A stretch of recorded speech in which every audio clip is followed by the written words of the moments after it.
Hi hello నమస్తే welcome to blogging with Shiva. ఈరోజు మనం తకోలం అనే ఊరిలో ఉన్న శ్రీ జలంతీశ్వరర్ అనే ఒక ఆలయాన్ని అయితే దర్శించబోతున్నాం అన్నమాట. ఈ తకోలంలోనే చాలా ఫేమస్ అయిన గుడి ఈ యొక్క జలంతీశ్వరర్ స్వామి వారి యొక్క ఆలయం. ఈ యొక్క ఆలయాన్ని అయితే 9వ శతాబ్దంలో అయితే పల్లవ రాజులచే నిర్మించిన ఆలయం అన్నమాట. ఈ ఆలయంలో మన ప్రత్యేకత ఏమిటంటే ఈ యొక్క ఆలయంలోని లింగం పృథ్వీలింగం, అంటే మట్టితో చేసిన లింగం అన్నమాట. అంతేకాకుండా ఈ ఆలయంలోని లింగం 6 నెలలు తెలుపుగా 6 నెలలు ఎరుపుగా అయితే ఉంటుందంట. ఇంతకీ ఈ ఆలయం తాలూకా చరిత్ర ఏంది అవంతా మనం అక్కడికి వెళ్ళి తెలుసుకుందాం. అంతేకాకుండా ఈ యొక్క ఆలయము 276 పాడల్పెట్ర స్థలాలలో ఈ యొక్క ఆలయం కూడా ఒకటనమాట. మనం ఈ యొక్క పాడల్పెట్ర స్థలాల సిరీస్లో ఏదైతే సెకండ్ వీడియో, మీకు ఫస్ట్ వీడియో అయితే తిరువల్లంగాడు వీడియో, మీకు ఆ వీడియో కూడా లింక్ కింద డిస్క్రిప్షన్లో ఇచ్చాను, చెక్ చేయండి. ఓకే, రండి మనం ఆలయం దగ్గరికి వెళ్దాం, ప్రతిదీ పూర్తిగా తెలుసుకున్నాము. వీడియోని లైక్ చేసి అయితే స్టార్ట్ చేయండి.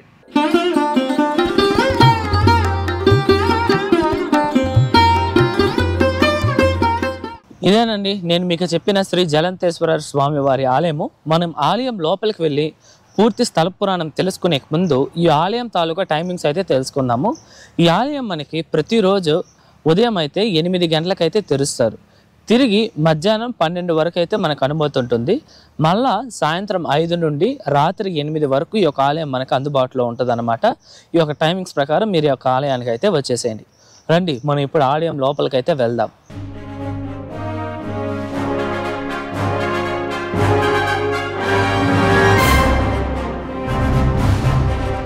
ఇప్పుడు మనం ఈ ఆలయం తాలూకా పూర్తి స్థల పురాణం అయితే తెలుసుకున్నాము.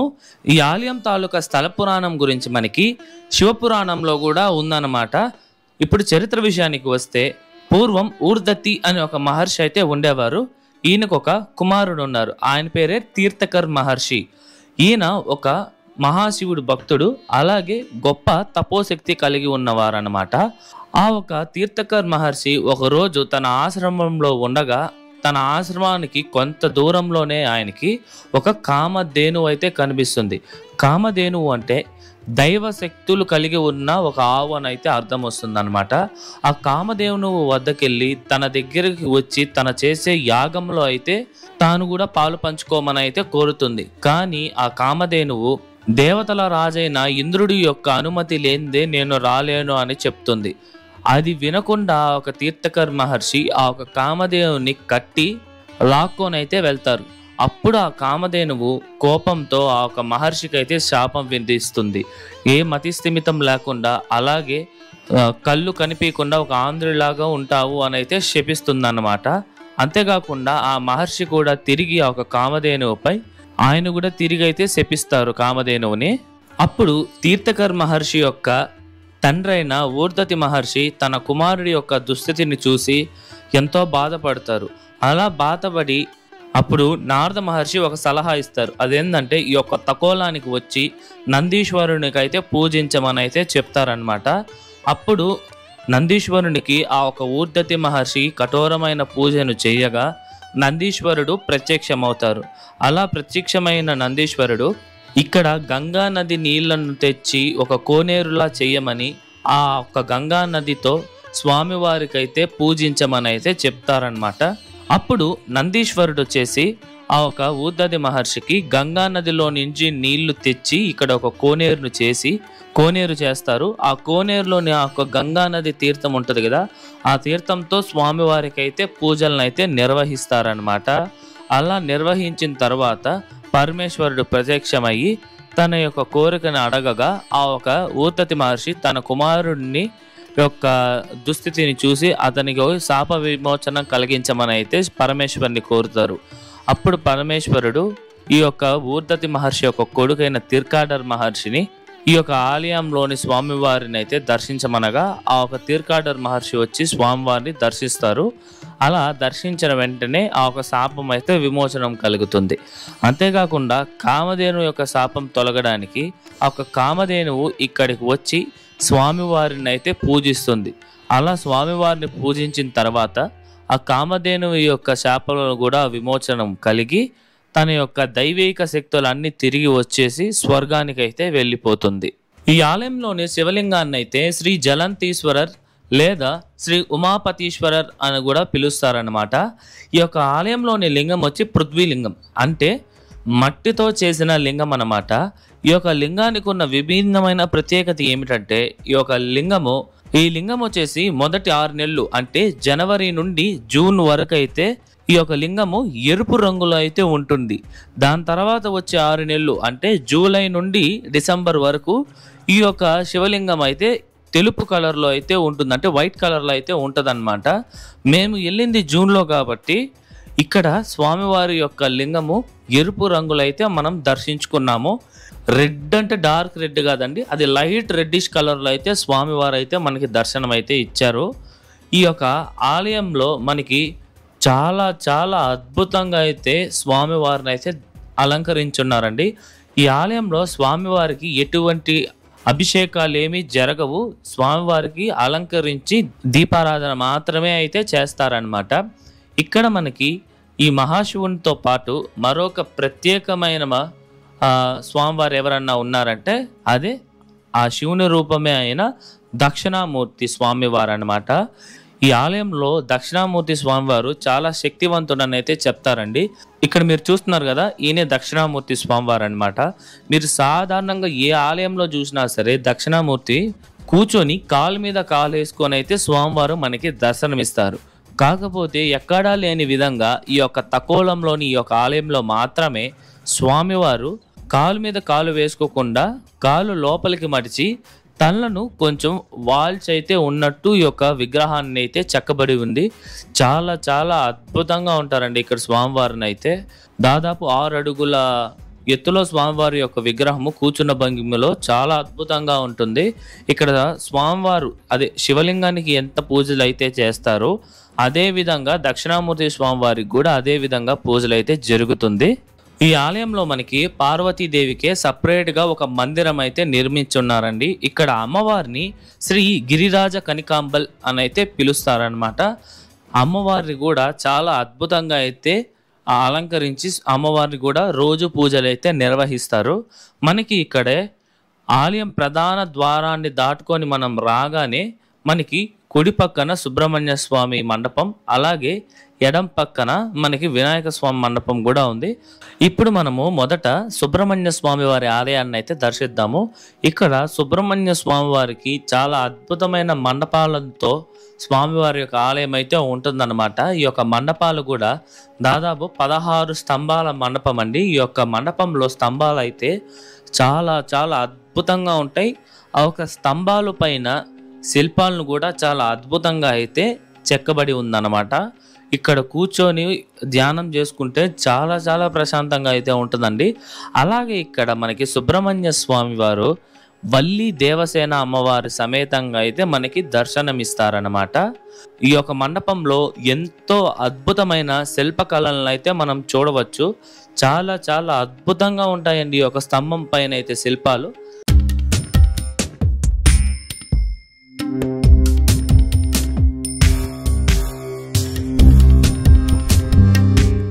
ఇప్పుడు మనం సుబ్రహ్మణ్య స్వామిని అయితే దర్శించుకున్నాము. ఇప్పుడు సుబ్రహ్మణ్య స్వామి వారికి కొంచెం పక్కనే ఉన్న వినాయక స్వామి వారి ఆలయాన్ని అయితే చూద్దాము. ఇక్కడ వినాయక స్వామి వాళ్ళ ఆలయానికి ఎటువంటి మండపం అయితే ఉండదు, ఒక చిన్న సన్నిధి అయితే ఉంటుంది. ఇక్కడ వినాయక స్వామి వారు కూడా చాలా అద్భుతంగా అయితే రోజువారీ పూజలను అయితే అందుకుంటున్నారు. ఈ యొక్క ఆలయం లోపల ప్రదక్షిణ చేసే మార్గంలో మనకి ఎంతో అద్భుతమైన శిల్పకళలు అయితే మనం చూడవచ్చండి.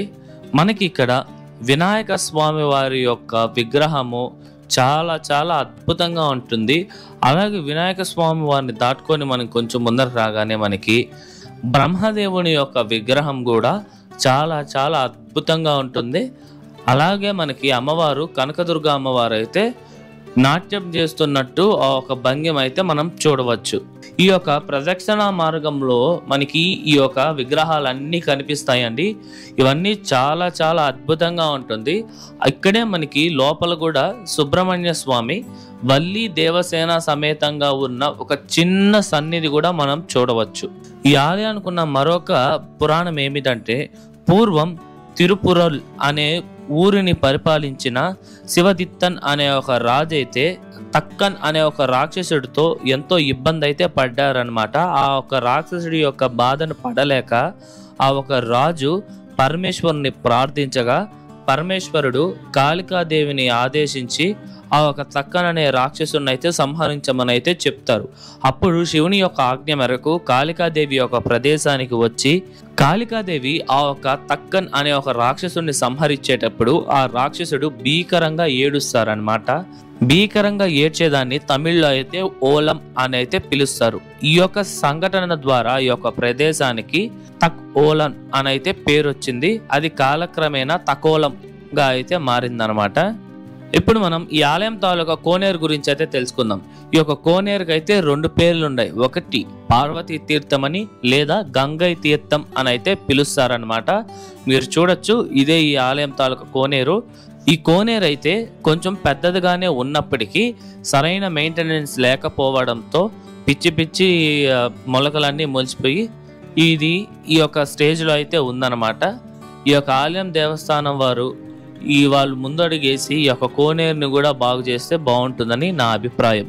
ఈ ఆలయం మనకి 63 మంది నాయనార్లుచే గొప్పగా కీర్తింపబడిన 276 శివాలయాలని పాదల్ పెట్ర స్థలం అని అయితే చెప్తారు అని అయితే మనం ముందు వీడియోలోనే తెలుసుకున్నాము.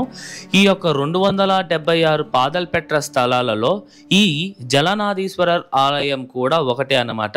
ఈ యొక్క ఆలయాన్ని జలనాథీశ్వరర్ అని అంటారు, లేకపోతే తకోలం శివన్ కోయిల్ అంటారు, లేకపోతే జలంతీశ్వరర్ అని కూడా అంటారనమాట ఈ యొక్క ఆలయాన్ని. ఈ యొక్క వీడియోకి ముందే మన ఛానల్లో ఈ యొక్క 276 పాదల్ పెట్ర స్థలాల సిరీస్ స్టార్ట్ చేసినప్పుడు ఇక్కడ నుండి ఒక 30-40 కిలోమీటర్ల దూరంలో ఉన్న తిరువల్లంగాడులోని శ్రీ వడారణ్యేశ్వర స్వామివారి ఆలయం వీడియోను కూడా మనం తీసాము. ఆ వీడియో తాలూకా లింక్ కూడా మీకు డిస్క్రిప్షన్లో ఇచ్చాను, ఖచ్చితంగా అయితే చెక్ చేయండి. ఇప్పుడు మనం ఈ ఆలయం తాలూకా నిర్మాణం విషయానికి వస్తే ఈ యొక్క ఆలయాన్ని 866 నుండి 1004వ సంవత్సరం మధ్యలో పల్లవ రాజులచే ఈ యొక్క ఆలయాన్ని అయితే నిర్మించబడిందండి. ఈ యొక్క ఆలయాన్ని పల్లవ రాజులైతే చాలా అద్భుతంగా తీర్చిదిద్దారని చెప్పచ్చు. మనకి చాలా పెద్ద పెద్ద ప్రాకారాలు, అలాగే అద్భుతంగా ప్రదక్షిణ మార్గాలతో పాటు అద్భుతమైన మండపాలను, అలాగే ఉపాలయాలను కూడా మనకి వాళ్ళు నిర్మించిచ్చారనమాట. మనకి ఈ యొక్క ఆలయం గోడలపైనే మనము చాలా శాసనాలను అయితే మనం చూడవచ్చు. అలాగే ఇప్పుడు మీరు చూస్తున్న ఈ ఆలయం తాలూకా రాజగోపురము, ఈ యొక్క రాజగోపురము 3 అంతస్తులు అయితే ఉంటుందన్నమాట. ఈ యొక్క రాజగోపురాన్ని అయితే 1543లో విజయనగర రాజైన వీర ప్రతాప సదాశివ మహారాయర్ వారు అయితే ఈ యొక్క గోపురాన్ని నిర్మించారు. అలాగే ఆయన ఈ ఆలయంలో మరొక 2 ప్రాకారాలను కూడా నిర్మించారనమాట. ఈ ఆలయం గోడలపైన మనకి ఎన్నో శాసనాలు అయితే కనిపిస్తాయండి. అందులో మనకి పల్లవ రాజైన అపరజిత్త వర్మన్ గురించి కూడా ఉంది. అలాగే మరొక అద్భుతమైన శాసనం ఉంది. ఇంతకీ ఏందంటే తమిళనాడులో ఎవరిని అడిగినా చెప్పే తకోలం యుద్ధం. ఇంతకీ ఈ యొక్క తకోలం యుద్ధం ఏమిటంటే చోళ రాజైన పరాంతక చోళన్ యొక్క కొడుకైన రాజాది రాజన్కు, అలాగే రాష్ట్రకూట వంశానికి చెందిన కృష్ణ అనే రాజుకైతే ఇక్కడ తకోలంలో చాలా చాలా పెద్ద యుద్ధం అయితే జరిగిందండి. ఈ యొక్క యుద్ధము 948 నుండి 949 మధ్య ప్రాంతంలో అయితే ఈ యొక్క యుద్ధం జరిగింది.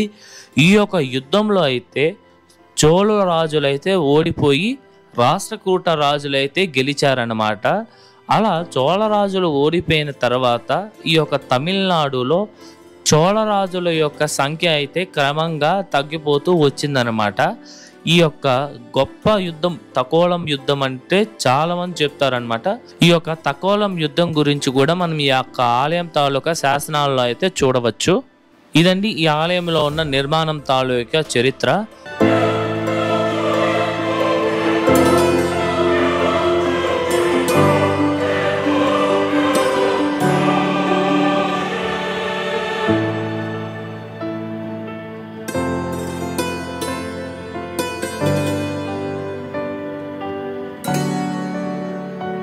ఇదండి వాళ్ళ వీడియో ఎలా ఉంది, నచ్చిందా? ఐ హోప్ నేను మీకు ఈ యొక్క ఆలయం తాలూకా స్థల పురాణం నిర్మాణం చరిత్ర అంతా పూర్తిగా అర్థమయ్యేలా చెప్పాను అనుకుంటున్నాను. మీకు ఎటువంటి డౌట్స్ ఉన్నా సరే నాకు కమెంట్స్లో తెలియజేయండి, నేను మీకు పక్కా అయితే రిప్లై ఇస్తాను. ఈ యొక్క ఆలయానికి మీరు కూడా తప్పకుండా ఒక్కసారైనా వచ్చి దర్శించండి. మీరు చూసే ఉంటారు ఎంత చరిత్ర గల ఆలయమో ఇదైతే. అంతేకాకుండా మనము ఈ వీడియోకు ముందర 1100 సంవత్సరాల క్రితం రాజరాజ చోళంచే నిర్మించిన శివపురం శివన్ కోయిల్ అనే ఒక ఆలయం తాలూకా ఆ వీడియోని అయితే మనము మన ఛానల్లో అప్లోడ్ చేసాము. చాలా చాలా అద్భుతమైన ఆలయము. ఆ వీడియో తాలూకా లింక్ కూడా మీకు కింద డిస్క్రిప్షన్లో ఇచ్చాను, చెక్ చేయండి. ఓకేనా? ఈ వీడియో నచ్చితే లైక్ చేయండి, మీ ఫ్రెండ్స్ అండ్ ఫ్యామిలీస్కి షేర్ చేయండి. ఓకేనా? మరొక మంచి వీడియోతో మేము ముందరకు వస్తాను. అంతవరకు మీ శివవరప్రసాద్ సైనింగ్ ఆఫ్.